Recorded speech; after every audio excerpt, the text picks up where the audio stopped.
ఇక ఆంధ్రప్రదేశ్లో జరగనున్న సార్వత్రిక ఎన్నికలలో రాజకీయ పార్టీలు ప్రచారాలు పోటాపోటీగా కొనసాగుతున్నాయి. దీనిలో భాగంగా ఎన్టీఆర్ జిల్లా విజయవాడ తూర్పు కూటమి అభ్యర్థి గద్దె రామ్మోహన్ రావు విజయవాడ 16వ డివిజన్లో నూతన పార్టీ కార్యాలయాన్ని ప్రారంభించారు. ఈ కార్యక్రమానికి విజయవాడ పార్లమెంటు కూటమి అభ్యర్థి కేశినేని శివనాథ్ పాల్గొన్నారు.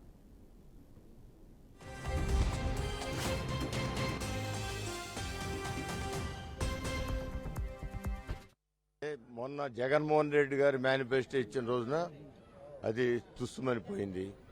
నిన్న చంద్రబాబు గారు, పవన్ కళ్యాణ్ గారు రిలీజ్ చేసిన మేనిఫెస్టో, బీజేపీ సర్కార్ రిలీజ్ చేసిన మేనిఫెస్టో ప్రజల్లో చైతన్యం కలిగిస్తూ ఉంది.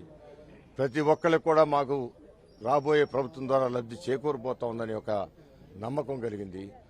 ఏ విధంగా సంపద సృష్టించేది కూడా చంద్రబాబు గారు ఆయన అనుభవంలో, ఆయన యొక్క 14 సంవత్సరాల ముఖ్యమంత్రిగా ఎక్కడైనా సంపద సృష్టించి ఏ విధంగా అభివృద్ధి చేశారో ప్రతి ఒక్కరికి తెలిసిన విషయమే.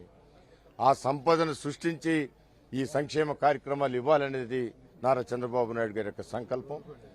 సంపద సృష్టించడం అంటే 1,00,000 మందికి ఉద్యోగాలు ఇస్తే అది ఒక సంపద సృష్టించడం. ఆ 1,00,000 కుటుంబాలు వాళ్ళ ఆర్థికంగా బలోపేతమై వాళ్ళు ఆ జీతాన్ని ఖర్చు పెట్టుకుంటూ దాని ద్వారా జీఎస్టీ వస్తుంది. కానీ వాళ్ళు జగన్మోహన్ రెడ్డి గారి ఆలోచన ఏముంది ఉందంటే, పేదవాడి ప్రాణాలు పణంగా పెట్టి విషపూరితమైన మద్యం సప్లై చేసి 10 రూపాయలు ఖరీదు చేసే మద్యాన్ని 200 రూపాయలు వాళ్ళ దగ్గర వసూలు చేసి అటు ఆర్థికంగా వాళ్ళని సర్వనాశనం చేయటం, ఆరోగ్యపరంగా వాళ్ళని సర్వనాశనం చేయటం, ఆ విధంగా చేసి ఆ వచ్చిన డబ్బులతో సంక్షేమం ఇస్తున్నానని చెప్తా ఉన్నాడు.